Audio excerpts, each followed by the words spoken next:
এনসিপিকে বলবো আমরা আপনাদের শত্রু না, আপনাদের শত্রু গোপালগঞ্জে আপনারা গিয়েছিলেন, একটা আপনারা উদাহরণ নিয়ে এসেছেন যে আপনাদের আসল শত্রু কারা, কারা আপনাদেরকে খুঁজছে, কারা আপনাদের প্রতি প্রতিশোধ নিতে চায়। আমরা বাংলাদেশ জাতীয়তাবাদী দল বিএনপি, আমরা যদি শক্ত হাতে এই খুনি হাসিনা বাহিনীকে 5 তারিখের পরে দমন না করতাম তাহলে আপনাদের জন্য কিন্তু সহজ হতো না বিষয়। আপনারা ঘুরতেছেন, জেলা শহরে ঘুরেন, সমস্যা নাই, কিন্তু ঘুরে আপনাদের ফিলোসফি নাই, আপনাদের রাজনৈতিক কোনো দর্শন নাই, রাজনৈতিক কোনো কর্মসূচি নাই, রাজনৈতিক কোনো এজেন্ডা নাই।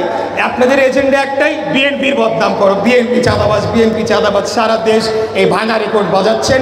আমি মনে করি এই কর্মকাণ্ডের মধ্যে দিয়ে আপনাদেরকে বাংলাদেশের জনগণ ঘৃণা করে প্রত্যাখ্যান করেছে। আপনারা এই গণ অভ্যুত্থান, এই আন্দোলনের সোল এজেন্সি আপনাদেরকে দেয়া হয় নাই।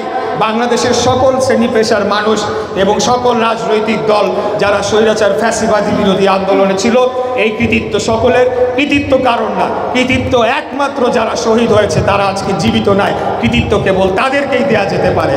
আর অন্য যারা এটার জন্যে কৃতিত্ব দাবি করে ব্যবসা করার চেষ্টা করবে তাদেরকে বলবো, 71-এর চেতনাবাজদের দেখেছেন না কি অবস্থা হয়েছে, একই পরিণতি আপনাদের হবে। অতএব আপনারা একটা সহ অবস্থানের রাজনীতিতে আসেন, আমরা পাশাপাশি সহ অবস্থান করতে চাই।